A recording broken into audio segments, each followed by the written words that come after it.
आज जो हम टॉपिक पढ़ेंगे उसका नाम है what is Amazon web services या व्हाट इज AWS। तो AWS क्या होता है? AWS की फुल फॉर्म होती है Amazon वेब सर्विसेज।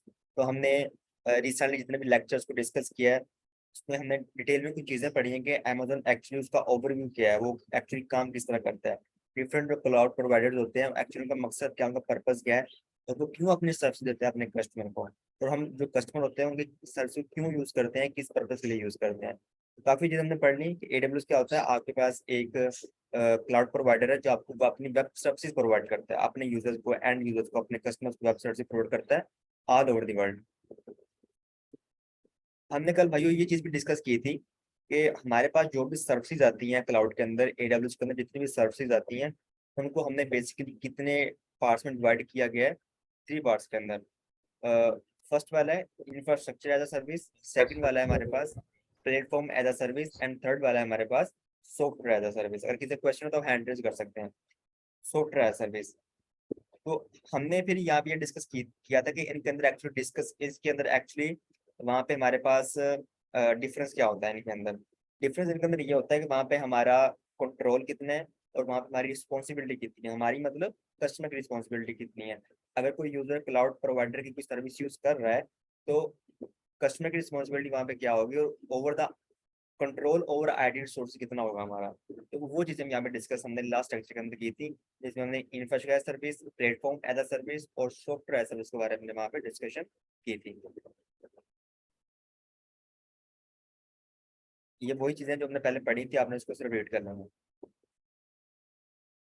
अब हमने ये बात डिस्कस की थी कि क्लाउड के अंदर डिफरेंट सर्विसेज आपको प्रोवाइड की जाती हैं, चाहे वो सिक्योरिटी से रिलेटेड है, चाहे वो नेटवर्किंग से कोई सर्विस रिलेटेड है, चाहे आपका कोई सर्वर है, या आपके स्टोरेज सर्विसेज हैं, या आपके डेटाबेस सर्विसेज है।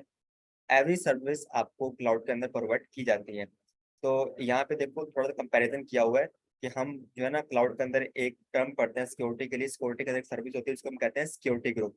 सिक्योरिटी ग्रुप क्या काम करता है, जिस तरह हम अपने ओन प्रेमिसेस के अंदर, डाटा सेंटर के अंदर हम फायरवॉल लगाते हैं, ठीक है। यहाँ पर एक्चुअली बेसिकली कंपैरिजन किया हुआ है कि अगर ऑन प्रेमिसेस के अंदर हम चीजों को ये कहते हैं तो उनको क्लाउड के ऊपर हम क्या कहेंगे। इस तरह हम कंपैरिजन करके पढ़ेंगे तो ईजी होगा हमारे लिए। जिस तरह हम फायरवॉल यूज करते हैं ऑन प्रेमिसेस के ऊपर, इसी तरह हम क्लाउड के ऊपर क्या यूज करेंगे, as a firewall security group use करेंगे। काम उसका सेम ही होगा बट उसका नेम चेंज कर दिया सिक्योरिटी ग्रुप।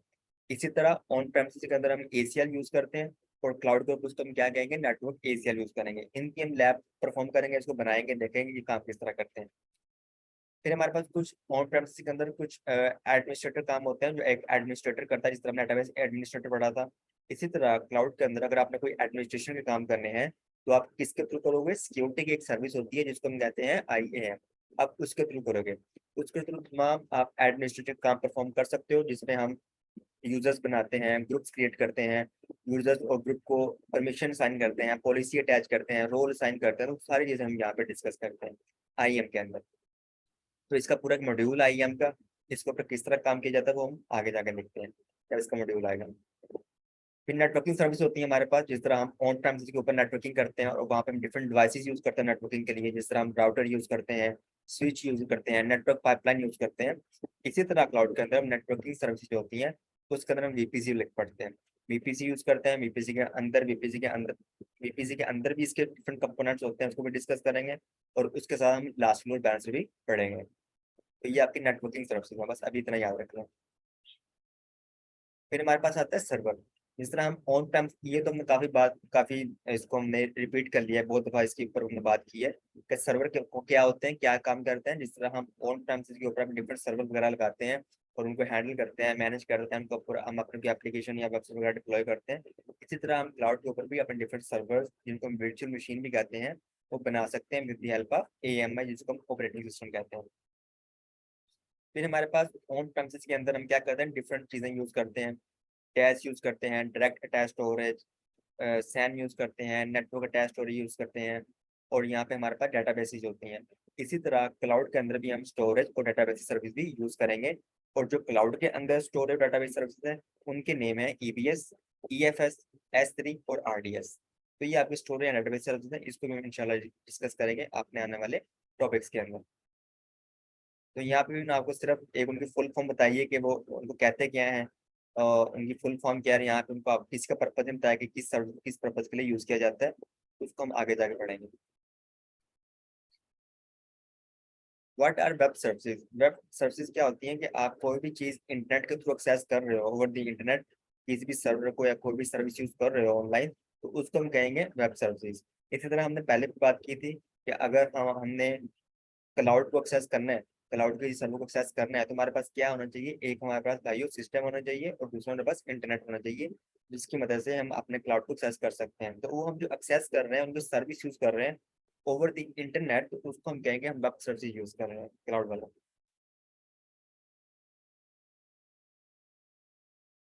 तो यहाँ पे हमारे पास एक ओवरव्यू है, ये आपके पास ना यहाँ पे ओवरव्यू है, यहाँ पे आपके पास क्या आ गया है, यहाँ पे आपको ये बताया गया है कि आप AWS के अंदर आपको कौन कौन सी सर्विस यहाँ मिलती है आपको AWS के अंदर, ठीक है, आप क्या क्या बना सकते हो, कौन सी सर्विस यूज कर सकते हो।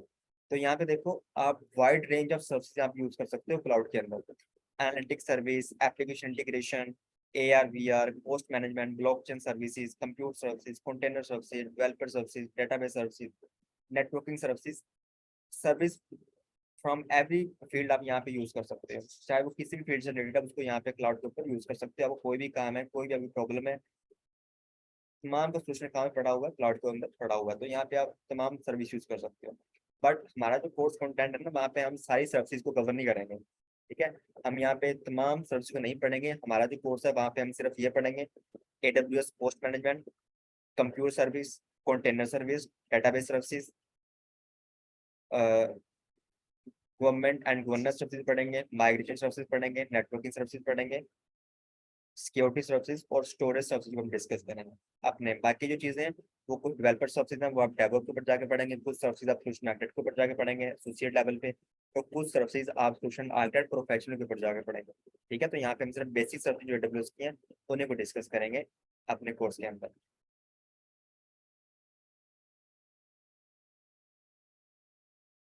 सिंपल सोल्यूशन एग्जांपल, यहाँ पे जो है ना, अभी हमने कोई भी सर्विस यहाँ पे नहीं पढ़ी, हमने कोई नेटवर्किंग सर्विस नहीं पढ़ी, हमने कंप्यूटर सर्विस नहीं पढ़ी, तो यहाँ पे उन्होंने सिर्फ आपको एक ना आर्किटेक्चर छोटा सा बना के दिया हुआ है कि अगर हम क्लाउड के ऊपर कोई काम कर रहे हैं ना, तो वहाँ पे हम डिफरेंट सर्विस को मिला के इंटीग्रेट करके भी यूज कर सकते हैं डिफरेंट सर्विसेज को, ठीक है।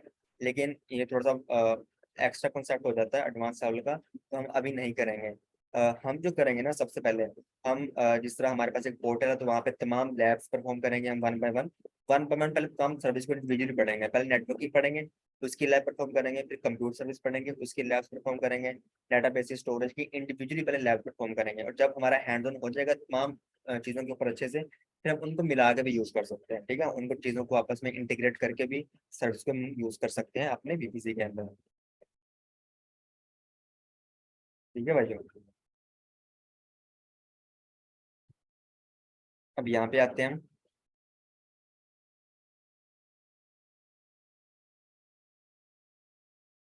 तो हमने पढ़ा हमारे पास डिफरेंट सर्विसेज होती हैं, जो सबसे पहले सर्विस हम डिस्कस करेंगे वो हमारे पास होती है कंप्यूटर सर्विस। तो कंप्यूटर सर्विस के अंदर डिफरेंट सर्विसेज आती हैं, जिस तरह एक स्टोरेज सर्विस होती है, स्टोरेज सर्विस के अंदर डिफरेंट सर्विसेज आती हैं, डेटाबेस सर्विस के अंदर डिफरेंट टाइप्स ऑफ डेटाबेसेस आती हैं, इसी तरह कंप्यूटर सर्विस के अंदर भी डिफरेंट कंप्यूटर सर्विसेज आती हैं। कौन कौन सी आती हैं? EC2 आता है हमारा यहाँ पे, जिसको हम वर्चुअल मशीन भी कहते हैं। You want complete control over your AWS computing resources, तो इसकी इन्होंने यहाँ पे छोटी सी डेफिनेशन बताई हुई है कि EC2 के ऊपर हम क्या करते हैं, आपका कंट्रोल रहता है EC2 के ऊपर। हाँ, मैं इसको मुझे एक्सप्लेन कर सकता है, इसके बारे में बता सकता है कि ये लाइन का मकसद क्या है, इसका पर्पस क्या है। You want complete control over your AWS computing resources, मतलब कि इसका क्या मतलब है इस बात का, या वो क्या कहने की कोशिश कर रहा है, एनीवन? सर ये इंफ्रास्ट्रक्चर एज अ कोड में फॉल करेगा ना, हाँ, क्योंकि यहाँ उस पे वो पर बता पूरा रहा है कंट्रोल होगा कि इसमें। हमारा अगर पूरा कंट्रोल है EC2 के ऊपर, तो हमने ये तो कहा था कि जो EC2 होता है ना, वो इस कैटेगरी के अंदर फॉल करता है, इंफ्रास्ट्रक्चर एज अ सर्विस के अंडर आता है। तो ऑब्वियसली अगर कोई भी service infrastructure as a service के अंडर आ रही है, तो वहाँ पे जो कस्टमर या यूजर होगा, उसका क्या होगा, कंप्लीट कंट्रोल होगा ओवर IT रिसोर्सेज, ठीक है। तो उसकी तमाम रिस्पॉन्सिबिलिटी होगी, इसको मैनेज करना है, हैंडल करना, तो वो कौन करेगा, एंड यूजर करेगा। तो उसके बाद हमारे पास आता है लैम्डा। लैम्डा में हम क्या कहते हैं, you want to run your code and not manage और प्रोविजन सर्वर्स। अगर आपको कोई ऐसी सर्विस चाहिए, कोई ऐसी कंप्यूटर सर्विस चाहिए जो सर्वरलेस हो, ऐसी कंप्यूटर सर्विस जो सर्वरलेस हो। सर्वरलेस का मतलब ये है कि उस काम को परफॉर्म करने के लिए आपको कोई भी सर्वर मैनेज ना करना पड़े, क्रिएट ना करना पड़े, डिप्लॉय ना करना पड़े, फिर उसको मैनेज हैंडल ना करना पड़े। तो वहां पे हम क्या यूज करते हैं, लैम्डा यूज करते हैं। तो लैम्डा भी हमारे पास एक सर्वरलेस कंप्यूटर सर्विस होती है, जहाँ पे हम अपना कोई भी काम जो है ना वो कोड के थ्रू रन करवाते हैं। हमने कोई भी छोटा सा काम करवाना है, मतलब यहाँ पे जो प्रोसेसिंग टाइम होता है ना वो छोटा सा होना चाहिए। उसका जो 10 to 15 मिनट्स होना चाहिए टाइम। ठीक है, कोई ऐसा काम, कोई प्रोसेसिंग का काम है, बैच प्रोसेसिंग का काम है, तो वहाँ पे जो ऐसा काम जो विदिन 15 मिनट्स हो जाए, तो उसके लिए हम लैम्डा यूज करते हैं। ठीक है, तो लैम्डा के अंदर हम क्या करते हैं, कोड लिखते हैं, जो भी हमने काम करवाना है कोड लिख के वहाँ पे रख देते हैं, उसको कॉन्फ़िगर करते हैं, कोड को रन करवाते हैं और हमारा काम जो है वो हो जाता है। तो लैम्डा के थ्रू हम ये काम करते हैं। तो लैम्डा हमारे पास क्या है, एक सर्वरलेस कंप्यूट सर्विस है। तो ये आपने सिर्फ याद रखना है, lambda is serverless compute service. तो जिस तरह EC2 हमारे पास क्या आता है, EC2 हमारे पास इंफ्रास्ट्रक्चर एज सर्विस के अंडर आता है। इसी तरह जो लैम्डा होता है ना हमारे पास, वो हमारे पास आता है प्लेटफॉर्म एज सर्विस के अंदर, क्योंकि अगर लैम्डा यूज कर रहे हैं तो वहाँ पे हमें सर्वर को मैनेज नहीं करना पड़ता। जी पूछे। ये लैम्डा की कोई एग्जांपल बताइएगा, क्लियर। इसको आगे जाके हम करेंगे, इसके ऊपर हैंड्स ऑन भी करेंगे, लैब भी करेंगे, लेकिन अभी इसके लिए आपको एग्जांपल दे देता हूँ कि फर्ज कर लें आपने कोई भी काम ऑटोमेटिक तरीके से करना है, कि आपने जो है ना वो आप चाहते हैं मेरे जो EC2 इंस्टेंस है ना, आपके मल्टीपल EC2 इंस्टेंस चल रहे हैं, मल्टीपल इंस्टेंस चल रहे हैं आपके। तो आप चाहते हैं कि मेरे जितने भी EC2 इंस्टेंसेस हैं वो अ, रात को 2 बजे ऑटोमेटिकली ऑफ हो जाए तमाम EC2 इंस्टेंस, और सुबह 8 बजे ऑटोमेटिकली दोबारा से स्टार्ट हो जाएं। ठीक है, और आप चाहते हैं मैं मैनुअली सबको ना करना पड़े, मुझे आगे ना मैं दोबारा कंसोल लॉगिन हूँ, वहाँ पे तमाम EC2 को अपने स्टार्ट करूँ स्टॉप करूँ डेली, मुझे ये काम ना करना पड़े, तो मैं ये ऑटोमेटिक तरीके से करना चाहता हूँ। तो वहाँ पे हम एक कोड लिखते हैं, इंस्ट्रक्शन देते हैं उसको, जो हम लैम्डा के थ्रू करवा सकते हैं। इसके अलावा और भी इसकी बहुत सारी एग्जांपल्स होती हैं, वो हम इंशाल्लाह आगे जाके देखेंगे। ठीक है सर। लैम्डा होता है आपके पास, फिर हमारे पास आता है Elastic Beanstalk. Elastic Beanstalk भी आपके पास एक सर्विस होती है, जो सेम लाइक EC2 ही काम करती है, भी कंप्यूटर सर्विस है, भी EC2 की तरह काम करती है।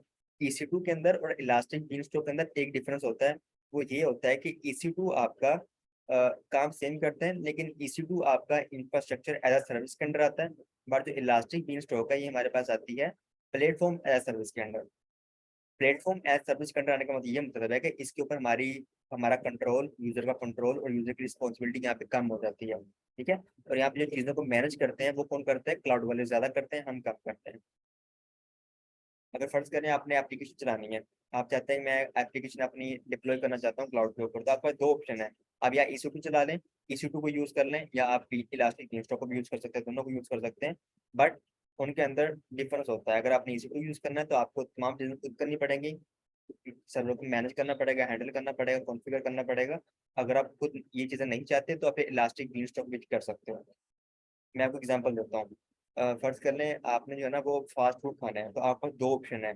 एक ऑप्शन आपके पास ये है कि आप बाजार जाएं, वहां से जितने भी इंग्रेडिएंट्स हैं फास्ट फूड के, जो भी आप चाहते हैं तमाम चीजें ले आए स्टोर से और घर में आके खुद बनाएं। लेकिन यहाँ पे आपको ज्यादा मेहनत लगेगी। ठीक है, लेकिन अगर आप चाहते हैं कि मैं इतनी मेहनत नहीं करना चाहता, मैं इस कॉम्प्लेक्सिटी में नहीं पढ़ना चाहता, तो मैं क्या करता हूँ, आप बाजार चले जाते हैं, वहाँ पे किसी भी फास्ट फूड रेस्टोरेंट में जाके आप फास्ट फूड खा लेते हैं। तो वहाँ पे आपको बनी बनाई चीजें मिल जाती हैं, लेकिन उसकी थोड़ी सी कॉस्ट ज्यादा होती है।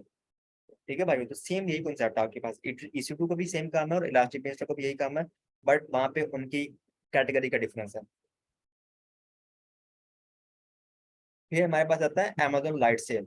लाइट सेल क्या काम करता है, लाइट सेल अगर आपकी कोई लाइट वेट एप्लीकेशन है, लाइट वेट आपकी कोई जो है ना वो है, कोई वेबसाइट है, एप्लीकेशन है, उसको आप यहाँ पे जिस तरह वर्डप्रेस वेबसाइट होगी, आप उसको डिप्लॉय करना चाहते हो, तो वहाँ पे आप लाइट सेल को यूज कर सकते हो। तो ये भी कंप्यूटर सर्विस है, ये भी सेम लाइक EC2 की तरह ही काम करती है, लेकिन यहाँ भी जो मैनेजमेंट होती है वो हमें नहीं करनी पड़ती, वो कौन करता है, वो AWS उसकी उसको मैनेज करते हैं। तो ये भी प्लेटफॉर्म एज सर्विस के अंदर ही फॉल करती है लाइट सेल। ठीक है, तो एक सर तो ये होता है ना। जी। सर ये जैसे कि हम बता रहे हैं लाइट सेल की, अगर इंटरनेट से ट्रैफिक आता है, हैवी ट्रैफिक है, पीक आवर्स होते हैं, तो वो लोड उस पे नहीं आएगा। अगर लेट्स से कि काफी यूजर्स आ रहे हैं उस वर्डप्रेस पे और ये डिप्लॉय हुई वर्डप्रेस पे, वर्डप्रेस जो हम्म। लाइट सेल है, तो अगर है मतलब एक पीक आवर्स है कि यार 2 या 3 बजे जो है ट्रैफिक आता है काफी, तो जब ट्रैफिक ज्यादा होगा तो उसका इम्पैक्ट लाइट सेल पे पड़ेगा, या हम कुछ और उसका एप्लीकेशन कहीं या फ्रंट पे कुछ यूज कर रहे होंगे, ये उसका इम्पैक्ट उस पर आएगा, नहीं और ये ऑब्वियसली, जो बिल्कुल लाइट वेट रहेगा। ऑब्वियसली जो नहीं, लाइट वेट नहीं रहेगा, वेट तो पड़ता है उसके ऊपर, बर्डन पड़ता है। अगर ज्यादा ट्रैफिक आएगी तो बर्डन तो पड़ेगा उसके ऊपर, ठीक है, ऐसी बात नहीं बर्डन नहीं पड़ेगा। हम्म, मतलब आपकी लाइट वेट का मतलब ये है कि लाइट वेट एप्लीकेशन आपकी, लाइक समटाइम ऐसा होता है कि आपके जो है ना वो बहुत बड़ा बिजनेस होता है, तो वहाँ पे आपकी एक बहुत बड़ी वेबसाइट होती है, ठीक है, और जो आप वेबसाइट होती है ना वो मल्टीपल सर्वर के ऊपर चल रही होती है, जहाँ पे आपको ज्यादा EC2 चाहिए, मल्टीपल सर्वर के ऊपर चल रही है, आपको यूजर्स भी बहुत ज्यादा है वहाँ पे, ठीक है। तो आप वहाँ पे मल्टीपल EC2 बनाते हो, वहाँ पे एप्लीकेशन डिप्लॉय करते हो, फिर उसकी नेटवर्किंग करते हो, फिर आप EC2 को बैकएंड पे क्या करते हो, डेटाबेस भी अटैच करते हो उसके साथ, ठीक है, और फिर आप उसकी ऑटो स्केलिंग लोड बैलेंसिंग भी प्रॉपर तरीके से करते हो। फिर इस तरह कोई आपका बड़ा इन्वायरमेंट है, कोई ज्यादा आपका बड़ा सिस्टम है, तो वहाँ पे फिर हम EC2 को यूज करेंगे। लेकिन अगर छोटा सा कोई हमारा इन्वायरमेंट है, कुछ थोड़े से यूजर है हमारे पास, लाइट वेट एप्लीकेशन है जहाँ पे सिर्फ वेब पेजेस हमने शो किए हुए हैं अपनी इंफॉर्मेशन के लिए, तो उसके लिए हम फिर लाइट सेल यूज कर सकते हैं, ठीक है। Thank you sir, thank you. फिर हमारे पास दो चीजें एक आती हैं, AWS बैच और AWS आउटपोस्ट। इसको जो है ना ये मैं आपको यहाँ समझा देता हूँ, लेकिन यहाँ पे इसको ना हम आगे जाके डिस्कस करेंगे, अभी आपको इसकी समझ नहीं आएगी, थोड़ा सा ना इसके अंदर जो है ना वो है थोड़ा सा चीजें टेक्निकल होती हैं इसके अंदर, बैच और आउटपोस्ट के अंदर। तो इसकी आगे टॉपिक आएगी तो इसको हम वहाँ पे जाके जब इसका मॉड्यूल आगे वहाँ पे इसको डिस्कस करेंगे, AWS बैच क्या होता है और AWS आउटपोस्ट क्या होता है। बैच एक्चुअली ये काम करता है, you must run hundreds of thousand of batch workload. अगर आपको प्रोसेसिंग अगर आप कोई प्रोसेसिंग चाहते हैं, कोई बैच वर्कलोड है आपका, तो उसके लिए जो है ना आप AWS बैच सर्विस होती है अलग से, उसको यूज करते हो, ठीक है। इसके लिए जरूरी नहीं है कि आप EC2 के साथ मिला के यूज कर रहे हो, बैच अलग सर्विस होती है, तमाम काम जो है ना ये भी एक्चुअली बैकएंड पे ये सर्वलेस चीजें होती हैं, ये भी बैकएंड के ऊपर सर्वर के ऊपर चल रही होती है, लेकिन आप उसको मैनेज नहीं कर पाते हैं, ठीक है, तो ये भी platform as service country follow करती है। इसी तरह अगर आपके जो है ना वो आउटपोस्ट, अगर आपको कोई इस तरह का एनवायरनमेंट है, you want to run AWS infrastructure in your on premise data center, कि अगर आपने AWS पूरा इंफ्रास्ट्रक्चर, ठीक है, कोई जोन आपने कोई इन्वायरमेंट बनाया हुआ है क्लाउड के अंदर, आपने AWS क्लाउड को यूज कर रहे हो, और वहाँ पे आपने पूरा अपना नेटवर्क बनाया हुआ है, प्राइवेट VPC नेटवर्क बनाया हुआ है, और वो मल्टीपल रीजन्स मल्टीपल जोन्स के अंदर फैला हुआ है आपका, और अगर आप उसको चाहते हो कि उसको जो है ना मैं as a single region treat करूँ, और आपका जो ऑन प्रेमिस नेटवर्क है आप उसको अटैच करो, ठीक है, और उनको जो है एक सिंगल लोकेशन में उसको यूज करूँ, तमाम रिक्वेस्ट मेरी यहाँ पे आए इस रीजन के अंदर जहाँ पे मैं अभी लोकेटेड हूँ, तो वहाँ पे हम फिर आउटपोस्ट सर्विस यूज करते हैं, AWS बैच और AWS आउटपोस्ट। तो इसको जो है ना हम आगे जाके डिटेल में डिस्कस करेंगे, ठीक है, क्योंकि ये थोड़े लेंथी टॉपिक है, तो मैं आपको जो है ना यहाँ पे जितना लिखा है उन्होंने सिर्फ उतने बताऊंगा। फिर हमारे पास आता है इलास्टिक कंटेनर सर्विस आती है, इलास्टिक कुबरनेटिस सर्विस आती है, इलास्टिक फॉरगेट आता है, AWS फॉरगेट। इसके अंदर क्या होता है ये देखें, सबसे पहले तो हमारे पास एक कॉन्सेप्ट था कि भाई हमने जो अपनी एप्लीकेशन है ना या वेबसाइट है, उसको किसके ऊपर चलाना है, क्लाउड के ऊपर एक चीज है EC2 के नाम से, उसके ऊपर रन करवाना है। फिर हमारे पास जो नेक्स्ट कॉन्सेप्ट आया ना, वो आया कि अब हम अपनी एप्लीकेशन को EC2 के ऊपर ना चलाते हुए अब हम उसको कंटेनर के ऊपर चलाएंगे, उसके लिए हम यूज करते हैं इलास्टिक कंटेनर सर्विस। फिर उससे एक नेक्स्ट कॉन्सेप्ट आया हमारे पास कि अब हम अपनी एप्लीकेशन को कंटेनर के ऊपर भी ना चला चला के उसको हम आप कुबरनेटिस के ऊपर चलाएंगे, अपनी एप्लीकेशन के लिए कुबरनेटिस यूज करेंगे, उसके लिए एक सर्विस आती है इलास्टिक कुबरनेटिस सर्विस, ठीक है। और फिर एक और सर्विस होती है AWS फॉरगेट। इसके अंदर ये भी होता है कि आपने सिर्फ यहाँ पे एक चीज याद रखनी है फॉरगेट के लिए। AWS फॉरगेट क्या काम करता है, AWS फॉरगेट आपके पास एक सर्वरलेस कंटेनर सर्विस है, सिर्फ इतना याद रखना है आपने, AWS forget is a serverless container service, ठीक है। Amazon कंटेनर सर्विस जिसको हम ECS भी कहते हैं, ये और AWS फॉरगेट ये सेम काम करते हैं, लेकिन यहाँ पे वही डिफरेंस आ रहा है जो EC2 के अंदर और बीनस्टॉक के अंदर आता था।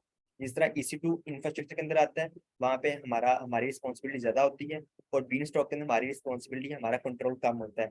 सेम कॉन्सेप्ट यहाँ पे है कि अगर कंटेनर सर्विस यूज कर रहे हैं तो वहाँ पे हमें मैनेज सर्वर खुद मैनेज करना पड़ेगा, हैंडल करना पड़ेगा, और अगर हम फॉरगेट यूज कर रहे हैं तो वहाँ पे हम हमें कोई भी चीज़ों को हैंडल मैनेज नहीं करना पड़ेगा, क्योंकि हमारी एप्लीकेशन तो कंटेनर के ऊपर ही चल रही होगी, लेकिन उन कंटेनर्स या उन सर्वर को कौन मैनेज कर रहा होगा, AWS मैनेज कर रहे होंगे। इसलिए इसको हम कहते हैं कि जो फॉरगेट होता है ना, ये आपके पास होती है एक सर्वरलेस कंप्यूट सर्विस होती है, forget is serverless compute service, सिर्फ इतना याद रखें। फिर VMware क्लाउड होता है कि अगर आप कोई आपका VMware आपने बनाया हुआ है फिजिकली, तो उसको आप क्लाउड पर लेके जाना चाहते हो तो उसको आप ले जा सकते हो इजीली। यहाँ पे हमारे पास कुछ सर्विसेज जो हम अपने कोर्स के अंदर इनको कवर करेंगे। तो ये सिर्फ आपने इसको रीड कर लेना है कौन कौन सी सर्विसेज हैं, तो इसको वन बाय वन पढ़ेंगे, ठीक है। इनके आगे मॉड्यूल्स आएंगे, कंप्यूटर सर्विस का अलग मॉड्यूल आएगा, सिक्योरिटी का अलग से मॉड्यूल आएगा हमारे पास, स्टोरेज का अलग से। अभी हमने कोई भी सर्विस स्टार्ट नहीं की पढ़ना, ठीक है। अभी हम सिर्फ ओवरव्यू करेंगे एडब्ल्यूएस होता है क्या है, what is AWS, how it is work, क्या क्या चीजें होती हैं उसके अंदर, अभी वो पढ़ रहे हैं। तो अभी भी हमने सिर्फ 60% कवर किया, 40% अभी हमारा रहता है एक ओवरव्यू क्लाउड का, ठीक है। अभी उसका उसका सिर्फ हम इंट्रोडक्शन ही पढ़ रहे हैं कि एडब्ल्यूएस काम किस तरह करता है। उसके बाद फिर हम सर्विस स्टार्ट करेंगे। तो कंप्यूटर सर्विस के अंदर डिफरेंट सर्विसेज हैं, EC2, lambda, beanstalk, auto scaling, ECS, EKS, ECR, forget. तो डिफरेंट चीजें हम वहाँ पे कवर करेंगे। इसी तरह सिक्योरिटी सर्विसेज है, सिक्योरिटी सर्विसेज के अंदर भी डिफरेंट सर्विसेज आ रही हैं, IAM, Cognito, shield, artefact, KMS और स्टोरेज सर्विस, डेटाबेस सर्विसेज। तो डिफरेंट सर्विसेज हम इंशाल्लाह डिस्कस करेंगे अपने आने वाले मॉड्यूल्स के अंदर। अब यहाँ पे आ जाते हैं कि यहाँ पे मैंने आपको बताया होगा कि 3 ways to interact with AWS, कि अगर आपने AWS कोई सर्विस को यूज करना है तो वहाँ पे आपके पास 3 तरीके होते हैं। आप उन 3 तरीकों से यूज कर सकते हो AWS कोई भी। अगर आपने कोई EC2 बनाना है, कोई आपने ऐसे स्टोरेज बनानी है, उसको कॉन्फ़िगर करने हैं, कोई भी सर्विस को यूज करना है, तो आपके पास कितने तरीके होते हैं? 3 तरीके होते हैं, आप इनको यूज कर सकते हो। सबसे पहले हमारे पास होता है AWS मैनेजमेंट कंसोल। वहाँ पे क्या होता है, वहाँ पे हमें तमाम चीजें जो है ना वो ग्राफिकली मिलती हैं। हमें कोई भी काम करना है हम क्लिक करके कर सकते हैं, ड्रॉप डाउन करके कर सकते हैं। तो वहाँ पे हम जिस तरह विंडो यूज करते हैं वहाँ पे हमें ग्राफिकल इंटरफेस मिलता है। इसी तरह यहाँ पे भी हमें मैनेजमेंट कंसोल जब हम काम करते हैं तो वहाँ पे भी हमें ग्राफिकल इंटरफेस मिलता है। वहाँ पे हम तमाम काम जो है वहाँ पे हम क्लिक करके, ड्रॉप डाउन करके, स्क्रोलिंग करके कर सकते हैं। इसी तरह एक और तरीका होता है जिसको हम कहते हैं CLI, कमांड लाइन इंटरफेस। तो यहाँ पे हम क्या करते हैं, यहाँ पे हम तमाम काम CLI के थ्रू करते हैं। यहाँ पे कुछ लेने से कमांड चलाते हैं जिनके थ्रू अगर आप कोई ना कोई काम कर सकते हैं। अगर आपने EC2 बनाना है तो आप कंसोल के थ्रू भी कर सकते हो, CLI के थ्रू भी कर सकते हो, तो दोनों आपके पास ऑप्शन होते हैं। तो मोस्टली हमारे पास जो होती है ना हम यूज करते हैं, मोस्टली हमारा जो इंटरेक्शन होती है वो इन्हीं टूल से होती है, या तो हम कंसोल यूज करते हैं या हम CLI भी यूज करते हैं। लेकिन एक और हमारे पास ऑप्शन होता है AWS सॉफ्टवेयर डेवलपमेंट किट होती है, SDK होता है। इसको भी यूज किया जाता है अगर आपने किसी सर्विस को यूज करना है या किसी सर्विस को एक्सेस करना है। उसके लिए जो मोस्टली डेवलपर्स होते हैं वो इनको यूज करते हैं, SDK। ये किट्स होती हैं, सॉफ्टवेयर डेवलपमेंट किट्स होती हैं। इनको यूज करते हुए जो अकाउंट हमारा AWS अकाउंट होता है उसमें जो भी सर्विस बनी होती है उसको एक्सेस किया जा सकता है, ठीक है। और यहाँ पे डिफरेंट प्रोग्रामिंग लैंग्वेज यूज होती हैं, जावा हो गया, Node.js, पाइथन हो गया। तो वहाँ पे इस तरह की प्रोग्रामिंग डिफरेंट प्रोग्रामिंग लैंग्वेज जो डेवलपर होते हैं वो यूज करते हैं।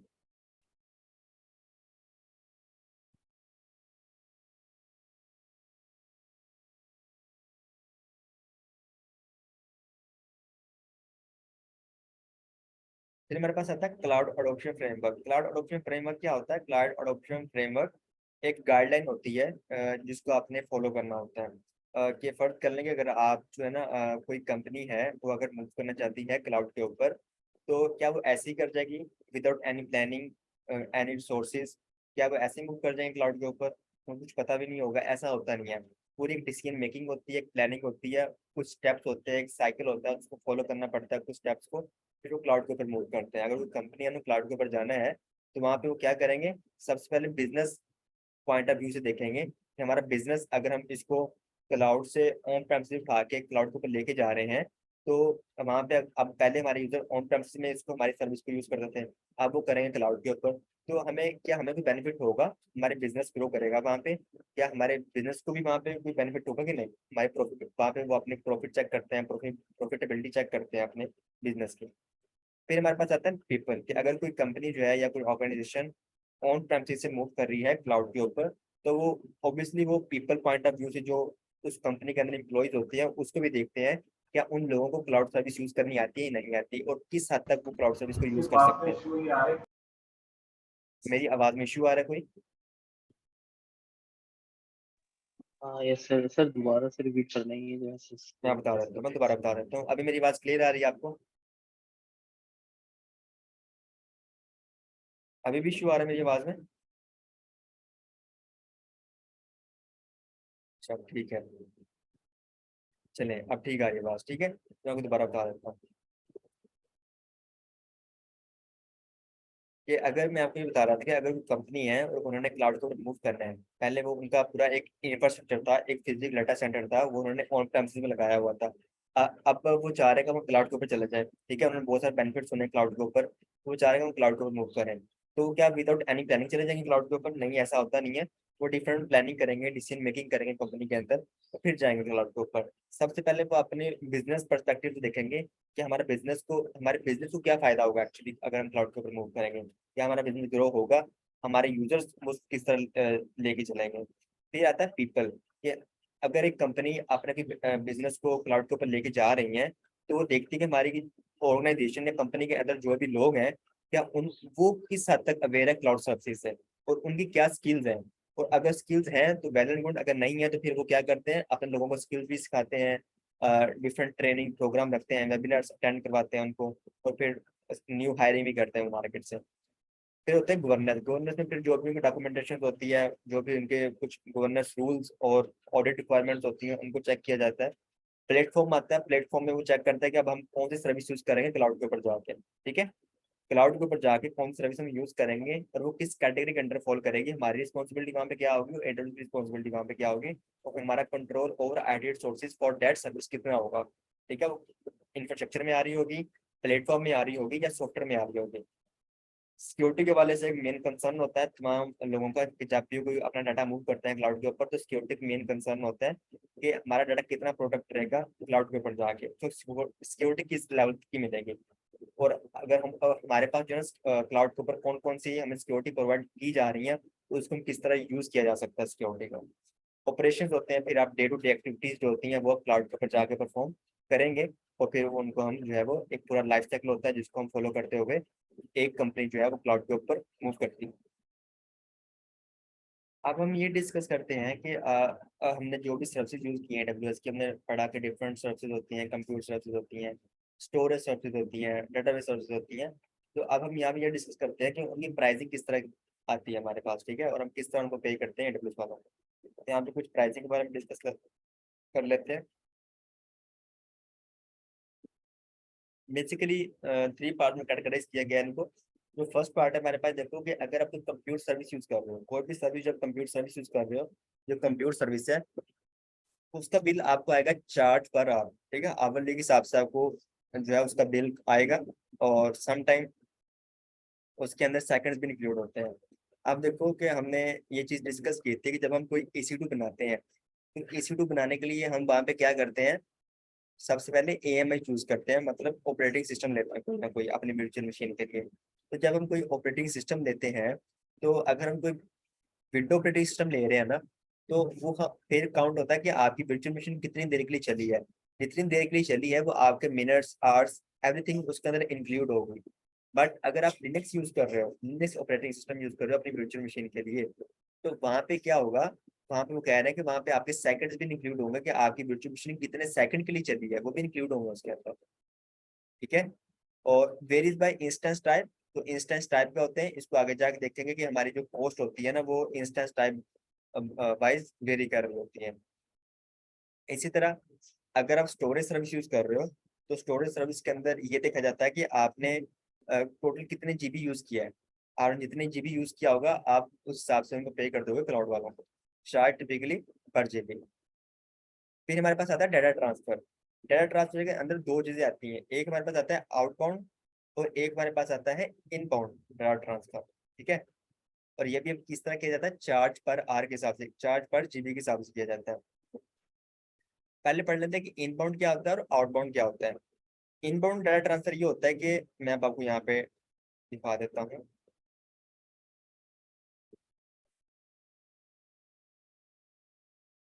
ये देखिए, फर्ज कर लें आप कुछ स्टोरेज सर्विस यूज कर रहे हो, आपने कोई अपनी S3 बकेट बनाई हुई है क्लाउड के ऊपर, S3 बकेट, वहाँ पे कंपनी का तमाम डाटा स्टोर है यहाँ पे, ठीक है। और इसको एक्सेस कर सकते हैं कंपनी के जो भी यूजर्स और कस्टमर एक्सेस कर सकते हैं, जितने भी यूजर्स हैं वो इस बकेट को क्या कर सकते हैं, एक्सेस कर सकते हैं। तो अगर कोई यूजर इस बकेट को एक्सेस करेगा और डाटा को डाउनलोड करेगा अपने पास, तो इसका मतलब क्या हुआ, डाटा जो है वो रीजन से निकल के बाहर गया, बकेट से निकल के उस यूजर के सिस्टम के ऊपर गया, उसने डाउनलोड किया, तो इसका मतलब ये क्या होगा, आउटबाउंड होगा, इसको हम कहते हैं आउटबाउंड डाटा ट्रांसफर, ठीक है। लेकिन अगर कोई यूजर उस बकेट के अंदर कोई चीज अपलोड करता है, कोई ऑब्जेक्ट या कोई पिक्चर वगैरह, कोई भी डाटा अपलोड करता है, तो इसका मतलब अब तुम्हारा डाटा है वो कहाँ पे आया है, S3 स्टोरेज के अंदर आया है, तो उसको हम बोलेंगे इनबाउंड डाटा ट्रांसफर।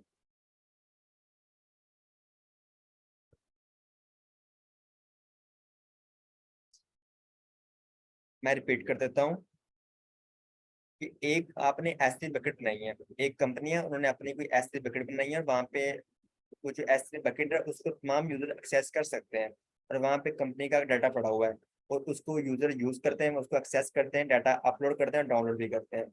आप फर्ज कर लें ये आप यूजर है, ये कोई यूजर है और वो अपने मोबाइल या सिस्टम से उस बकेट को एक्सेस कर रहा है। एक्सेस करने के दो ही तरीके होंगे, या तो वो ऑब्जेक्ट को डाउनलोड करेगा या अपलोड करेगा। अगर तो वो डाउनलोडिंग कर रहा है, डाउनलोडिंग का मतलब ये होता है कि डाटा आउटबाउंड हो रहा है, डाटा बकेट से निकल के यूजर के पास जा रहा है, इसका मतलब ये है कि डाटा डाउनलोड हो रहा है, आउटबाउंड हो रहा है।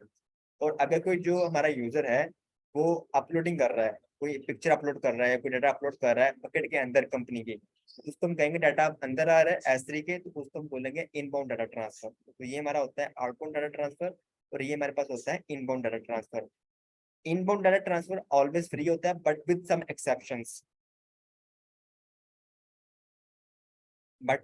एक्सेप्शंस कि जो इनबाउंड डाटा ट्रांसफर होता है ना, वो फ्री होता है but with some exceptions. Outbound data transfer always paid होता है बट विद सम एक्सेप्शंस। ठीक है, इसको डिस्कस करते हैं अभी।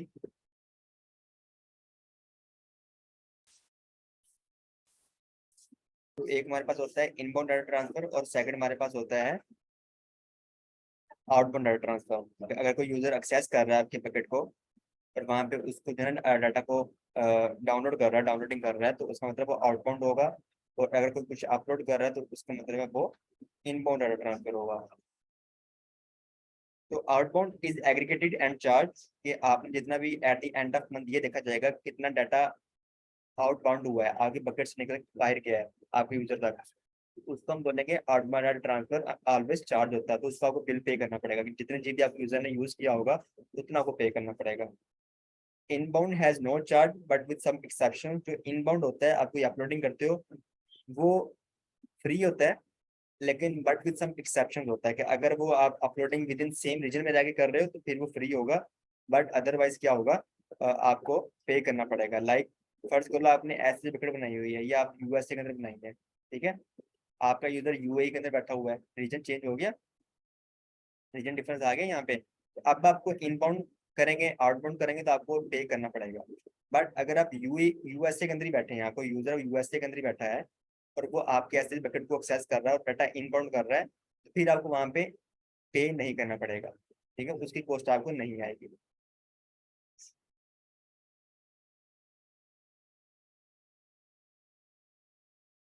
तो यहाँ पे ये चीज लिखी गई है कॉस्ट के हवाले से। हाउ डू यू पे फॉर AWS, कि आप AWS किस तरह पे करते हो, पे फॉर व्हाट यू यूज, आप जितना यूज करोगे उतना आपको पे करना पड़ेगा। यहाँ पे कोई भी आपको no upfront payment, no extra payment, initial investment, capital expense कुछ भी नहीं होता आपका यहाँ पे। पे लेस व्हेन यू रिजर्व, अगर आप कोई चीज रिजर्व कर लेते हो, रिजर्व करने का मतलब क्या होता है, रिजर्व करने का मतलब ये होता है कि फर्ज कर लो आपने रेंट पे गाड़ी लेनी है, जब आप रेंट पे गाड़ी लेंगे ना, तो आप उसको बोलेंगे एक्सेप्शंस मैं अगर आगे जाकर बताता हूँ, वो रीजन के लिए भी होती है, वो डिफरेंट सर्विसेज के लिए भी होती है, सर्विस भी होती है। अगर आपका डाटा जो वो इनबाउंड हो रहा है या आउटबाउंड हो रहा है और वो विद इन सर्विसेज यूज हो रहा है, तो फिर उसका भी आपको चार्ज नहीं देना पड़ता। पे लेस देन यू रिजर्व का मतलब ये होता है कि फर्ज करने आपने कोई रेंट पे गाड़ी लेनी है, और आप चाहते हैं कि मैंने एक दिन की गाड़ी लेनी है, मुझे बताओ इसका क्या रेंट है। वो आपसे बोलेगा आपने एक दिन के लिए रेंट लेना है, एक दिन की गाड़ी लेनी है, तो आपको रेंट देना पड़ेगा एक दिन का 1000, ठीक है। अगर मैं उसको कहता हूँ कि भाई अब मैंने जो है ना इसको 2 महीने के लिए लेनी है, ठीक है, 60 डेज के लिए मैंने रेंट पे लेनी है, तो अब मुझे बताओ कितना पे करना पड़ेगा। अब उसको पर डे के हिसाब से अगर देखा जाए तो 60,000 पे करना पड़ेगा, बट क्योंकि वो रिजर्व कर रहा है चीजें, क्या कर रहा है, लॉन्ग टर्म के लिए उसको रिजर्व कर रहा है अपने पास, तो उसको थोड़ा वहाँ में डिस्काउंट मिल जाएगा, ठीक है, हो सकता है 50,000 या 55,000, तो थोड़ा सा वहाँ में डिस्काउंट मिल जाए। इसी तरह क्लाउड के ऊपर भी ऐसा होता है कि अगर आप किसी सर्विस को उसको आगे जाकर हम पढ़ेंगे कि इसको हम रिजर्व करते हैं, अगर आप किसी सर्विस को लॉन्ग टर्म के लिए यूज करते हो तो वहाँ पे आपको डिस्काउंट मिलता है। तो यहाँ पे डिस्काउंट ही डिस्काउंट है क्लाउड के ऊपर। पे less than you use more and AWS growth, तो यहाँ पे वही कॉन्सेप्ट आ गया, इकोनॉमीज ऑफ स्केल का कॉन्सेप्ट आ गया यहाँ पे, कि जैसे ही AWS ग्रो करता है, ग्रो कैसे करेगा, AWS के यूजर इंक्रीज होंगे, कस्टमर बढ़ेंगे, इनके सबसे ज्यादा यूज होंगे, तो AWS की प्रॉफिटेबिलिटी में भी क्या होगा, इंक्रीज आएगा। तो जैसे AWS का प्रॉफिट इंक्रीज होगा, तो उनमें से कुछ शेयर जो है वो अपने कस्टमर को भी ट्रांसफर कर देंगे, फॉरवर्ड कर देंगे डिस्काउंट की सूरत में। ठीक है भाइयों।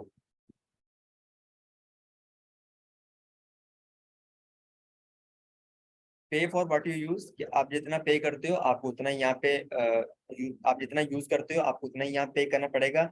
No upfront payment, no initial investment, हम कुछ नहीं यहाँ पे करना पड़ता। Pay only for the subsidy that you consume with no large upfront expense. तो यहाँ पे हमारा अपफ्रंट एक्सपेंस जो जिसको हम कैपेक्स कॉस्ट भी कहते हैं, वो हमारे यहाँ पे नहीं होते क्लाउड के अंदर। पे लेस व्हेन यू रिजर्व। ठीक है, जब आप रिजर्व कर लेते हो ना, जब आप किसी को लॉन्ग टर्म, एक्चुअली ये जो रिजर्व वाला चीज होती है ना, इसमें आगे जाके डिस्कस करूंगा। रिजर्व एक्चुअली हम करते हैं इंस्टेंस टाइप को, जो EC2 के साथ एक इंस्टेंस टाइप लगता है, जिसके अंदर CPU, वर्चुअल CPU और मेमोरी डिफाइन होती है, कि उसको हमने कितने वर्चुअल CPU मेमोरी वाला इंस्टेंस टाइप लेना है, एक्चुअली उसको हम रिजर्व करते हैं। तो उसको आगे जाके डिस्कस करेंगे, बट अभी अब ये मान के चलें कि जब हम किसी इंस्टेंस टाइप को रिजर्व कर लेते हैं, मतलब लॉन्ग टर्म के लिए उसको हम यूज करते हैं, 1 साल से 1 साल के लिए या 3 साल के लिए, तो वहाँ पे फिर हैवी डिस्काउंट मिलता है। मैं आपको बता देता हूँ। इसको हम करते हैं रेस। आप फर्ज कर लें आपने कोई EC2 बनाना है, ठीक है। अब वो जो EC2 हम बनाया हुआ है ना, आप उसके साथ ऑपरेटिंग सिस्टम तो होगा उसके साथ, ठीक है। एक और चीज होगी जिसको हम कहते हैं वर्चुअल CPU, अटैच होंगे उसके साथ, और मेमोरी भी अटैच होगी, कि उसको हमने कितने वर्चुअल CPU देने हैं और कितनी GB रैम उसको हमने देनी है। तो वो उन दोनों को मिला के उसको हम क्या कहते हैं, ये हमारा क्या बन जाता है, इंस्टेंस टाइप बन जाता है। तो ये डिफरेंट तरह के होते हैं, T2 होता है हमारे पास, T3 होता है, R फैमिली का होता है, M फैमिली का होता है, C फैमिली का होता है, डिफरेंट फैमिली हमारे पास इंस्टेंस टाइप होता है। तो अब फर्ज कर लेते हैं कि उसको मैं कह रहा हूँ भाई हमारा जो EC2 है ना, ये मैं इसको लॉन्ग टर्म के लिए चलाना चाहता हूँ, मैं जो EC2 चलता ही रहेगा 1 साल के लिए या 3 साल के लिए, मैं रिजर्व करना चाहता हूँ। तो वहां पे आप रिजर्व वाला ऑप्शन यूज करोगे, जैसे रिजर्व वाला ऑप्शन यूज करोगे तो आपको हैवी डिस्काउंट मिलेगा। ठीक है, दो ऑप्शन होते हैं, एक होता है ऑन डिमांड, ज्यादा भी होते हैं लेकिन अभी आप दो ही सकते हैं, एक होता है ऑन डिमांड पर एक होता है रिजर्व।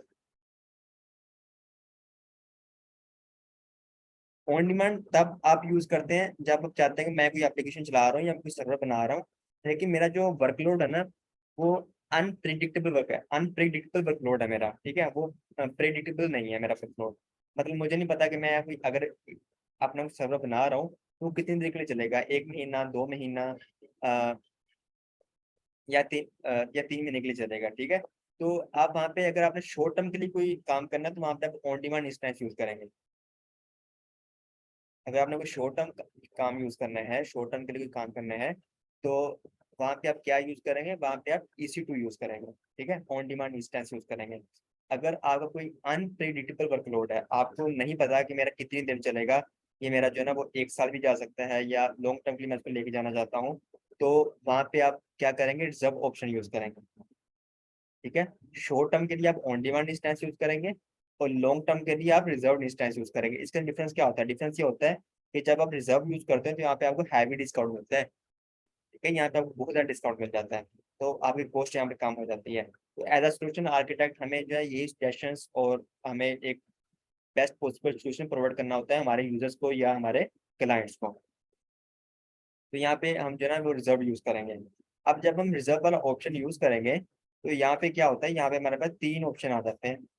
सबसे पहले हमारे पास आता है all upfront payment, all upfront reserve instance.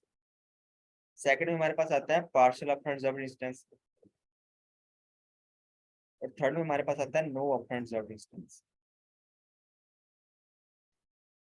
ठीक है, आपने रिजर्व यूज किया, आपको डिस्काउंट मिल गया, लेकिन आपको अभी मजीद डिस्काउंट मिलना बाकी है। उसके अंदर भी 3 तरह के आपको आते हैं option, all upfront, partial upfront, no upfront. इसका मतलब ये होता है कि अगर आप कोई चीज बाय करते हो, तो आप उसको ना कुछ चीजें, कुछ अमाउंट आप उसको एडवांस में दे देते हो, ठीक है। तो उसको हम कहते हैं ऑल अपफ्रंट पेमेंट। क्या आपने अगर कोई सर्विस सर्विस यूज करना है क्लाउड की, तो आप उसको तमाम पेमेंट एडवांस में कर दें एक ही टाइम में, ठीक है, ताकि वो हर मंथ बिल पे ना करना पड़े। तो अगर आप ऑल अपफ्रंट पेमेंट यूज करेंगे, ये वाला ऑप्शन यूज करेंगे, तो आपको हैवी डिस्काउंट मिलेगा। सेम लाइक जिस तरह हम डेली रूटीन में बिजनेस हम वगैरह को देखते हैं, वहाँ पे डिस्काउंट वगैरह मिलते हैं हमें, ठीक है। सेम लाइक AWS के अंदर भी ऐसा ही होता है। इसी तरह अगर आप एडवांस कम देंगे, आप चाहते हैं कि आप कुछ चीजें, आप कुछ एडवांस ले लो, तो जो बाकी भी लोग हैं वो आपको eight the end of each month पे किया करूंगा। तो वहाँ आपको पार्शियल अपफ्रंट का, उसको हम कहते हैं पार्शियल अपफ्रंट रिजर्व डिस्टेंस। और आप चाहते हैं कि मैं जो है ना कुछ भी एडवांस में ना दूं, मैं जो कॉस्ट पे करूँ वो at the end of each month ही करूँ, तो वहाँ पे उसको हम कहते हैं नो अपफ्रंट रिजर्व डिस्टेंस। तो इसका मतलब इसके अंदर डिफरेंस क्या होता है, इसके अंदर सिर्फ डिस्काउंट का डिफरेंस होता है, सिर्फ डिस्काउंट का, ठीक है। ये देखो, all upfront payment provide large discount, partial upfront payment provide lower discount, no upfront payment provide smaller discount.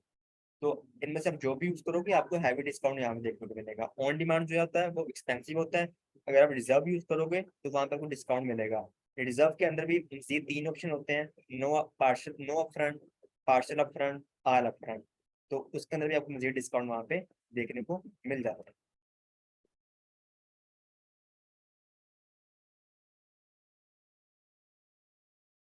यहाँ पे हम पढ़ते हैं, यहाँ तक क्लियर आपको, मेरी आवाज क्लियर आ रही है अब तक?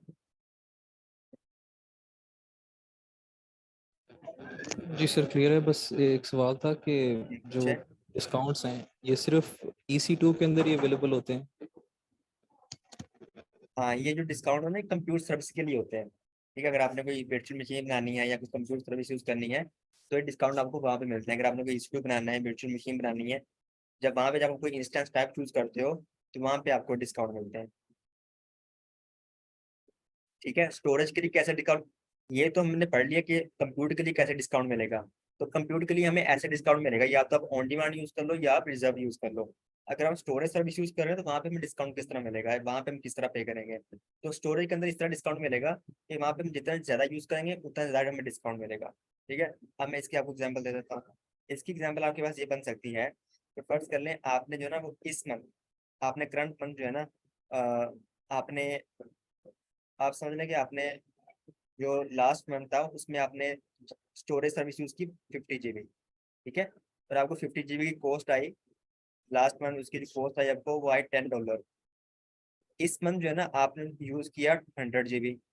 अब आपको कॉस्ट कितनी आनी चाहिए थी, अब आपको आनी चाहिए थी $20, लेकिन अब आपको 20 नहीं आएगी, अब आपको 18 या 15 इतनी आएगी, ठीक है। क्यों? क्योंकि आप वहाँ पे आपने ज्यादा यूज किया तो आपको डिस्काउंट भी यहाँ पे ज्यादा हो गया आपका।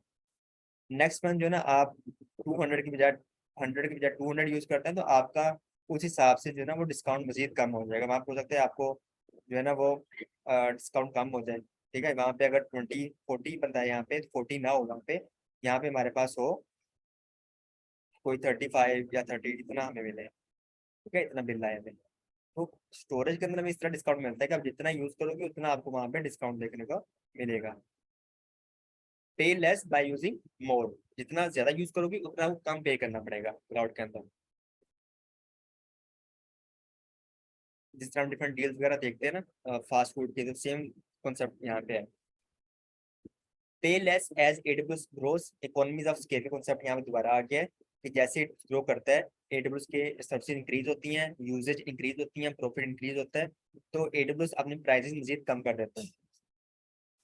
यहाँ पे लिखा भी हुआ है उन्होंने कि भाइयों,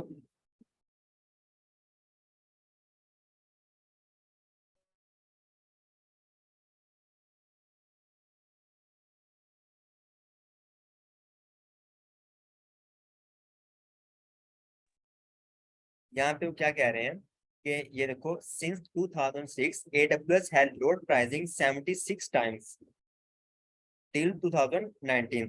2006 से लेके 2019 तक AWS वालों ने अपनी प्राइसेस, सर्विसेज की प्राइसेस 76 टाइम डिक्रीज की हैं, ठीक है। क्यों की हैं? क्योंकि AWS ग्रो कर रहा है तब से, 2006 से लेके अब तक वो ग्रो कर रहा है, और फ्यूचर में भी करेगा, और मजीद प्राइसेस में हमें डिस्काउंट देखने को मिलेगा इन न्यू फ्यूचर में भी, ठीक है भाइयों।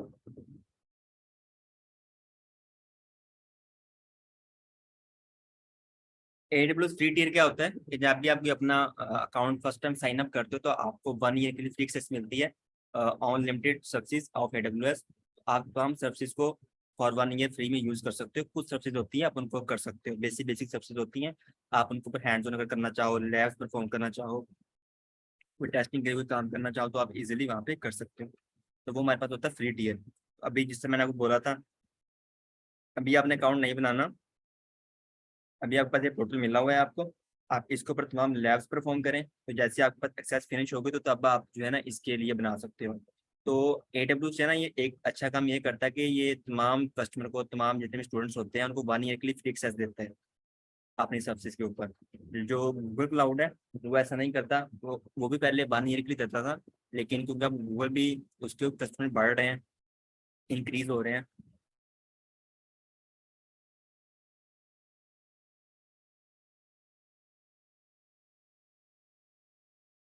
जो गूगल क्लाउड है ना वो हमें एक्सेस देता था पहले 1 ईयर के लिए, फिर उसने 6 मंथ की कर दी, और अब जो है ना गूगल हमें देता है एक्सेस 3 मंथ की। अगर आप गूगल क्लाउड का अकाउंट बनाओगे फर्स्ट टाइम तो आपको 3 मंथ की एक्सेस मिलेगी, कुछ आपको क्रेडिट्स मिलेंगे, आप उनको यूज कर सकते हो। और अगर आप AWS यूज कर रहे हो तो वहाँ पे आपको 1 ईयर की फ्री एक्सेस मिलती है ऑन डिफरेंट सर्विसेज, आप उसके ऊपर हैंड्स ऑन कर सकते हो। ये कुछ सर्विसेज हैं AWS की, वो कह रहे हैं कि इसके ऊपर कोई चार्ज नहीं होता। अगर आप अपना अकाउंट यूज कर रहे हो उसको आप बिना, आप फ्री टियर यूज कर रहे हो, आपका अकाउंट फ्री टियर नहीं है लेकिन फिर भी आप सर्विस यूज कर रहे हो AWS की, तो ये सर्विसेज फ्री होती हैं। अगर आप इनको यूज भी करोगे तो आपको पे नहीं करना पड़ेगा। लाइक VPC हो गया हमारे पास, इलास्टिक बीनस्टॉक हो गया, ऑटो स्किलिंग हो गया, क्लाउड फॉर्मेशन हो गया, IAM सर्विस, तो ये कुछ सर्विसेज हमारे पास फ्री होती हैं। बट विद सम एक्सेप्शन होती हैं, यहाँ कुछ लिमिटेशन होती हैं जहाँ पे इन्होंने स्टार लगाया हुआ है।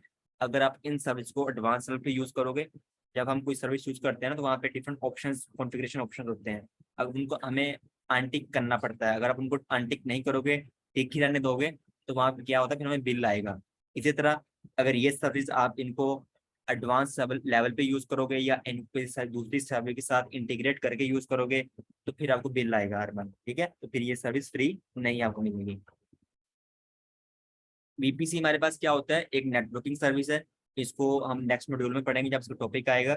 IAM क्या होता है, आपके पास एक सिक्योरिटी सर्विस है, इसको सिक्योरिटी पर्पज के लिए यूज किया जाता है, जहाँ पे हम एडमिनिस्ट्रेशन का काम करते हैं तो वहाँ पे हम IAM यूज करते हैं।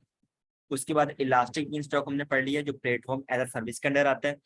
और क्लाउड फॉर्मेशन होता है हमारे पास। क्लाउड फॉर्मेशन हमारे पास क्या काम करता है, अगर आपने कोई भी काम करना है और आपने कोड के थ्रू करना है तमाम कार्ड, तो वो हम क्लाउड फॉर्मेशन के थ्रू करते हैं, ठीक है। तो जिस तरह हमारे पास टेराफॉर्म होता है, डेवऑप टूल होता है हमारे पास टेराफॉर्म, तो सेम काम जो हमारे पास यहाँ पे क्लाउड फॉर्मेशन का होता है।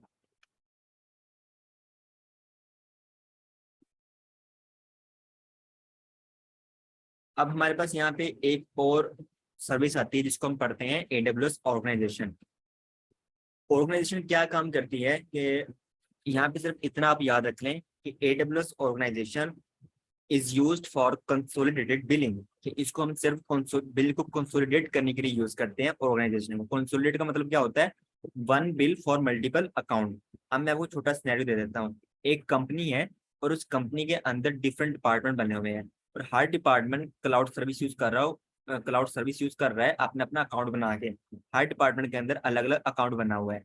तो जो कंपनी का CEO है, जो कंपनी है, वो क्या चाहती है, वो चाहती है कि जो भी हर डिपार्टमेंट के अंदर जो लोग बैठे हुए हैं जो क्लाउड सर्विस यूज कर रहे हैं, हम चाहते हैं कि वो हम भी देख देख पाएंगे वो क्या यूज कर रहे हैं, कौन सी सर्विस यूज कर रहे हैं, हम उनको मैनेज कर पाए, उनको हैंडल कर पाए, उनके ऊपर डिफरेंट परमिशन और पॉलिसी साइन कर सकें। और मेन पर्पज जो होता है, मेन पर्पज ये होता है फॉर कंसोलिडेटेड बिलिंग, कि तमाम अकाउंट जो कंपनी के अंदर चल रहे हैं उन तमाम का सिर्फ एक ही बिल आए और वो आए सिर्फ कंपनी के मेन अकाउंट के अंदर, कंपनी ही उसको पे करे, ठीक है। तो उस पर्पज के लिए एक क्रिएट करते हैं ऑर्गेनाइजेशन, एक सर्विस होती है AWS ऑर्गेनाइजेशन, एक ऑर्गेनाइजेशन क्रिएट करते हैं जिसकी मदद से हम तमाम अकाउंट्स को अपने अकाउंट के अंदर एक मेन अकाउंट के अंदर मर्ज कर लेते हैं। और जितने भी उसके अंदर मेंबर अकाउंट होते हैं वो जो भी सर्विस यूज करेंगे, अब उसका बिल किसको आएगा, जो कंपनी का मेन अकाउंट होगा, रूट अकाउंट होगा, उसके क्रेडिट कार्ड से जो है बिल पे किया जाएगा।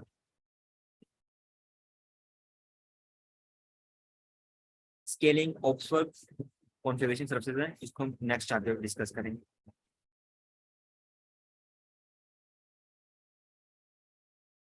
आप कोई भी चीज बाय करते हो, उस उस चीज की 2 कॉस्ट होती हैं, ठीक है।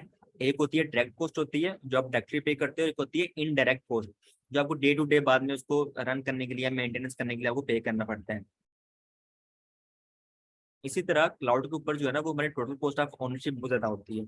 यहाँ पे आपको फिजिकल सर्वर बाय करने पड़ते हैं, इंस्टॉल करने पड़ते हैं, कॉन्फ़िगर करना पड़ता है, तो वहाँ पे हमारी जो कैपेक्स कॉस्ट होती है ना, बहुत ज्यादा हो जाती है। तो हम जो है ना उसको नहीं है हमारे लिए जो इजी रहता है कंपनी के लिए। A financial estimate to help identify direct and indirect cost of a system। तो कोई भी सिस्टम की जो डायरेक्ट और इनडायरेक्ट कॉस्ट होती है ना, उसको हम बोलते हैं टोटल कॉस्ट ऑफ ओनरशिप। जिस तरह मैं आपको एग्जांपल दे देता हूँ। एग्जांपल ये है कि आप कोई जापान से आप कोई गाड़ी इंपोर्ट करते हो, और उसकी जो कॉस्ट थी ना, उसकी जो एक्चुअल कॉस्ट थी गाड़ी के, जो आपने डायरेक्टली पे की, वो आपने पे किया 2 लाख रुपया। 2 लाख आपने उसका गाड़ी का पे कर दिया, वो तो थी डायरेक्ट कॉस्ट उस गाड़ी की।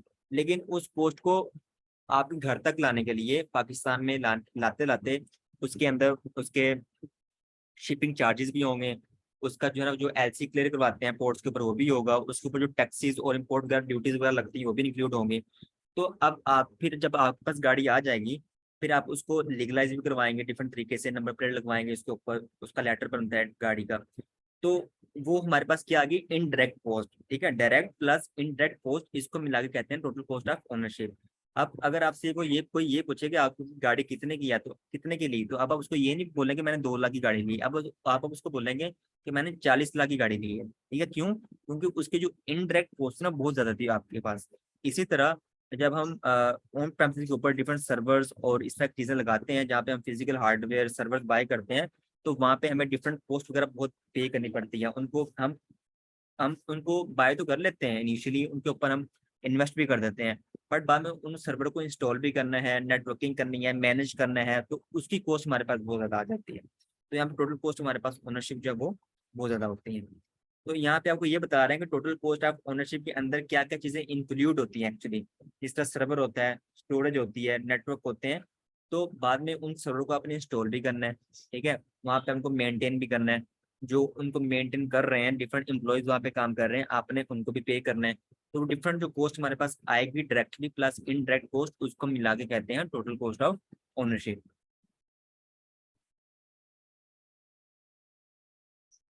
ये हमारा फिनिश हो गया। हमारा एक लास्ट टॉपिक था, उसको हम स्किप किया, तो उसको हम पढ़ लेते हैं। Pricing calculator. प्राइसिंग कैलकुलेटर क्या काम करता है आपके लिए? प्राइसिंग कैलकुलेटर जो है ना, ये बहुत अच्छा एक टूल होता है एडब्ल्यूएस के अंदर, जो क्या काम करता है आपके लिए, एस्टिमेट क्रिएट करता है। आपने कोई भी सर्विस यूज करनी है ना क्लाउड के अंदर, आपने अभी जिस तरह देखो, हमने कोई एप्लीकेशन बनानी है ऑन प्रेमिसेस के ऊपर, तो हमें पूरा डाटा सेंटर लगाना पड़ेगा। तो हमने ये चीज डिस्कस की थी कि अभी हम अपना बिजनेस स्टार्ट ही नहीं करते, अभी हम एप्लीकेशन को लाइव भी नहीं करते, लेकिन उसके ऊपर कॉस्ट बहुत ज्यादा आ जाती है हमारी। ठीक है, लेकिन एडब्ल्यूएस के अंदर क्या होता है, क्लाउड के ऊपर ये होता है कि अगर आप कोई सर्विस स्टार्ट करने लगे हो, कोई आप सर्विस यूज करना चाहते हो, तो उससे पहले ही आप एक एस्टिमेट क्रिएट कर सकते हो कि अगर मैं सर्विस यूज कर रहा हूँ, तो मुझे eight the end of month कितना इसकी कॉस्ट आएगी, कितना बिल आएगा। उसको हम पढ़ते हैं प्राइसिंग कैलकुलेटर। तो ये आपके पास एक बहुत अच्छा टूल होता है। इसको अब जो है ना, मैं आपको एक छोटा डेमो करके दिखा देता हूँ प्राइसिंग कैलकुलेटर का।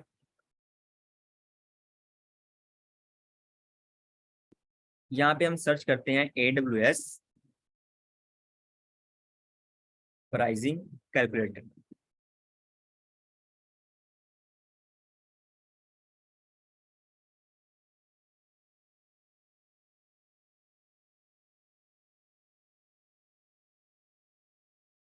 ये देखिए यहाँ पे क्या लिखा आ रहा है, क्रिएट एस्टिमेट। तो यहाँ पे हम एक एस्टिमेट क्रिएट करते हैं। आप फर्स्ट को मैंने कोई EC2 बनाना है, तो मुझे नहीं पता कि जब मैं EC2 बनाऊंगा तो मुझे eight the end of month कितना बिल आएगा, कितनी कॉस्ट आएगी। तो मैं यहाँ पे एक एस्टिमेट पहले से क्रिएट कर सकता हूँ। ठीक है, तो यहाँ मैं करता हूँ क्रिएट एस्टिमेट पे क्लिक,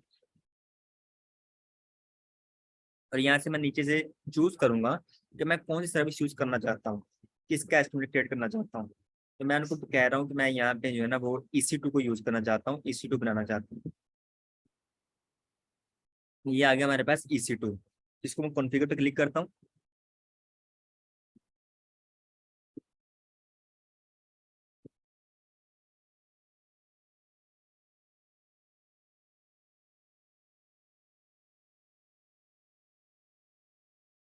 तो यहाँ पे देखें, सबसे पहले आप उसको ये बताएंगे आपने इस EC2 को किस रीजन के अंदर बनाना है।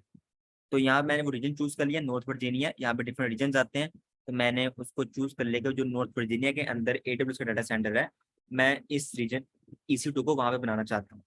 उसके बाद आप डिफरेंट इसकी कॉन्फ़िगरेशन यहाँ पे चूज करेंगे कि आप शेयर्ड लेना चाहते हैं, डेडिकेटेड लेना चाहते हैं, तो ये भी डिफरेंट चीज़ें होती हैं। मोस्टली अगर हम कोई काम कर रहे हैं जनरली तो हम शेयर्ड इंस्टेंस यहाँ पे लेते हैं, जिसको भी हम आगे जाके डिस्कस करेंगे। तो अभी फिर हम शेयर ले रहे हैं यहाँ पे। फिर ऑब्वियसली हमने एक चीज डिस्कस की थी कि जब हम अपना कोई EC2 बना रहे हैं तो उसके लिए हम कौन सा ऑपरेटिंग सिस्टम भी कोई ना कोई चूज करेंगे। तो यहाँ पे डिफरेंट ऑपरेटिंग सिस्टम है, तो अभी मैं उसको कह रहा हूँ कि मैं लिनक्स ऑपरेटिंग सिस्टम यूज करना चाहता हूँ अपने लिनक्स के लिए, वो मैंने यहाँ से ले लिया। अब मैं उसको कहता हूँ कि भाई मेरे पास जो है ना ये वाले इंस्टेंस टाइप, ये वाले सारे इंस्टेंस टाइप होते हैं। देखो T3 नैनो, T3 नैनो ए, T2 nano, T4G micro, T3A micro, T3 micro, T2 micro. तो डिफरेंट इंस्टेंस टाइप होते हैं जो आप अपने EC2 बनाते हो उसको साइन करते हो। एक्चुअली इसका मकसद क्या होता है, जिस तरह हम लैपटॉप लेने जाते हैं तो लैपटॉप लेने के लिए हम क्या करते हैं कि भाई हमें इस लैपटॉप की 8 GB रैम चाहिए और इसके जो 4i7 हमें चाहिए, ठीक है, 4i7 चाहिए और उसकी 7 जनरेशन चाहिए हमें। तो इस प्रोसेसर का हमें लैपटॉप चाहिए। इसी तरह जब हम अपनी वर्चुअल मशीन बनाते हैं तो वहाँ पे भी हम क्या 1 GB उसकी मेमोरी और उसके वर्चुअल CPU जो होते हैं उसको डिफाइन करते हैं वहाँ पे जाके, ठीक है। यहाँ पे देखो 2 GB रैम है इसकी, और यहाँ पे हमारे पास 1 GB क्या है, सॉरी 2 कोर वर्चुअल CPU है, 2 वर्चुअल CPU है। तो यहाँ पे हमारे पास 1 GB क्या है, रैम है, 1 GB रैम है, 2 हमारे पास वर्चुअल CPU है। तो यहाँ पे हम डिफरेंट कोई भी जो भी हमें चाहिए होगी यहाँ से हम इसको यूज कर सकते हैं, ठीक है। अगर मैंने T3 माइक्रो यूज कर लिया यहाँ से, तो देखो मुझे नीचे बता भी रहा है आपका जो eight the end of month cost आएगी ना वो कितनी आएगी, 110 आएगी, ठीक है। अगर मैं यहाँ से इसको चूज करता हूँ, अगर मैं कोई लोअर स्पेसिफिकेशन वाला इंस्टेंस ले लेता हूँ तो मेरी कॉस्ट भी यहाँ से कम हो जाएगी। कैसे कम होगी मैं ये बता देता हूँ। मैं ये चूज करता हूँ जहाँ पे 1 CPU है, 0.5 GB रैम है मेरे पास, तो देखो 110 से 68.33 USD डॉलर मेरे पास हो गए। तो इतना बिल मुझे पे करना पड़ेगा eight the end of each month. उसके बाद ये हमारे पास आ गया, ये ऑन डिमांड है। अगर मैं ऑन डिमांड चूज करूंगा तो ये देखो यहाँ पे मेरे पास है 68.33 मेरे पास बिल बन रहा है। और यहाँ पे एक्चुअली ये जो है ना ये बाय डिफॉल्ट चूज है पहले से ऑल अपफ्रंट। तो ये ऑल अपफ्रंट की बात कर रहा है कि अगर आप तमाम एडवांस में दे दोगे, इनको पे कर दोगे, आपको 68 पॉइंट जो है ना वो आपको पे करना पड़ेगा। आप देखो ये मैं 3 ईयर के लिए ले रहा हूँ, अगर मैं 1 ईयर के लिए लूंगा ना तो मेरी कॉस्ट जो है ना वो थोड़ी सी जो है ना, ये देखो ये क्या होगा 34.16। तो मुझे कॉस्ट के अंदर डिफरेंस आ रहा है मुझे देखने में। अगर मैं इसको 3 ईयर के लिए करता हूँ तो मेरी कॉस्ट क्या हो रही है, बढ़ रही है, 68.3 हो रही है। अगर मैं 1 ईयर के लिए करता हूँ तो मेरे पास क्या हो रहा है, 34 आ रहा है, ठीक है। देखो अगर आप 34 करोगे 3 ईयर के लिए तो वो उसको तो 90 या 100 होना चाहिए, लेकिन फिर भी आपको क्या दे रहा है, 68 दे रहा है। तो फिर भी आपको क्या आ रहा है, कॉस्ट में डिस्काउंट देखने को मिल रहा है यहाँ पे, ठीक है भाइयों। अगर मैं पार्शियल अपफ्रंट करूंगा तो थोड़ा सा डिस्काउंट मेरा कम हो जाएगा, अगर मैं नो अपफ्रंट करूंगा तो मेरा डिस्काउंट थोड़ा सा और कम हो जाएगा, ठीक है भाइयों। तो इस तरह आप डिफरेंट यहाँ पे डिस्काउंट ले सकते हैं। और उसके बाद आप यहाँ पे ये भी बता सकते हैं कि आपको उसके साथ स्टोरेज कौन सी अटैच होनी चाहिए, कितने GB की स्टोरेज मुझे चाहिए। तो डिफरेंट चीज़ें आप यहाँ पे उसको बता सकते हैं। सर ये नो को आपने सेलेक्ट किया तो कॉस्ट रिड्यूस ये सिर्फ जीरो सिर्फ 1 मिनट, सिर्फ 1 मिनट, मैं आपको एक और चीज़ समझाता हूँ यहाँ पे। अब देखो यहाँ पे जो है ना मैं आप लिनक्स की जगह, लिनक्स की जगह विंडोज सर्वर ले लेता हूँ। तो विंडोज सर्वर लिया तो मेरी कॉस्ट इंक्रीज हो जाएगी यहाँ से, ठीक है। पहले 2.3 आ रहा था, अब 3.80 आ रहा है, तो मेरी कॉस्ट ना इंक्रीज होगी। तो इस तरह आप कौन सा ऑपरेटिंग सिस्टम ले रहे हो तो उस हिसाब से भी आपकी जो कॉस्ट है वो इंक्रीज होती है। अगर मैं यहाँ से जो है ना एक और मोस्ट इंपॉर्टेंट चीज कि आप अगर रीजन चूज करते हो, रीजन वाइज भी आपकी कॉस्ट वेरी करती है, भी आपने याद रखना है, MCQ आता है एग्जाम के अंदर। आपकी जो कॉस्ट होती है वो रीजन वाइज भी वेरी करती है। अभी मैं जो बना रहा हूँ ना, मैं नॉर्थ वर्जीनिया में बना रहा हूँ और वहां पे मुझे कॉस्ट कितनी आएगी, 3.80 आएगी eight the end of each month. Per month मुझे 3.80 आएगी। लेकिन यहाँ से मैं रीजन चूज कर देता हूँ, रीजन में चेंज कर लेता हूँ। अब मैं चले जाता हूँ कनाडा के अंदर, तो मैं अगर कनाडा के अंदर यही सेम इंस्टेंस बनाऊंगा, सेम स्पेसिफिकेशन वाला इंस्टेंस अगर मैं कनाडा के अंदर बनाऊंगा तो यहाँ पे मेरी कॉस्ट क्या हो जाएगी, इंक्रीज हो जाएगी, ठीक है। और अगर मैं यहाँ से कोई और रीजन चूज करता हूँ तो वहां पे फिर मेरी कॉस्ट क्या करेगी, वेरी करेगी हमेशा। तो यहाँ पे पहले 3 था, फिर 4 हो गया, और अब कितना होगा मेरे पास, 4.82 आ गया। पहले 4.01 था या 10 था, 4.82 आ रहा है। इस तरह आप यहाँ पे एक तरह का एस्टिमेट क्रिएट कर सकते हो अपने चीज़ों के लिए जो भी अपनी सर्विस यूज़ करनी है बिफोर यूजिंग द सर्विस या बिफोर डिप्लॉइंग एनी सर्विस। तो आप इसके लिए जो है ना ये हम क्या यूज़ करते हैं, ये आपने याद रखना है, AWS कैलकुलेटर यूज़ करते हैं, प्राइसिंग कैलकुलेटर। और जो प्राइसिंग कैलकुलेटर होता है, यहाँ से हमें ये भी पता चल गया कि आप जो भी हम स्पेसिफिकेशन लेते हैं उस स्पेसिफिकेशन के लिहाज से हमारी जो कॉस्ट होती है ना वो चेंज हो रही होती है। अगर हम ऑन डिमांड यूज़ करेंगे तो हमें ज़्यादा पे करना पड़ेगा, अगर हम रिजर्व यूज़ करेंगे तो हमें कम पे करना पड़ेगा, वहाँ पे हमें हैवी डिस्काउंट मिलेगा। इसी तरह अगर हम कोई रीजन चूज कर रहे हैं तो हमारी जो कॉस्ट होगी वो रीजन वाइज भी क्या करेगी, वेरी करेगी। सर एक क्वेश्चन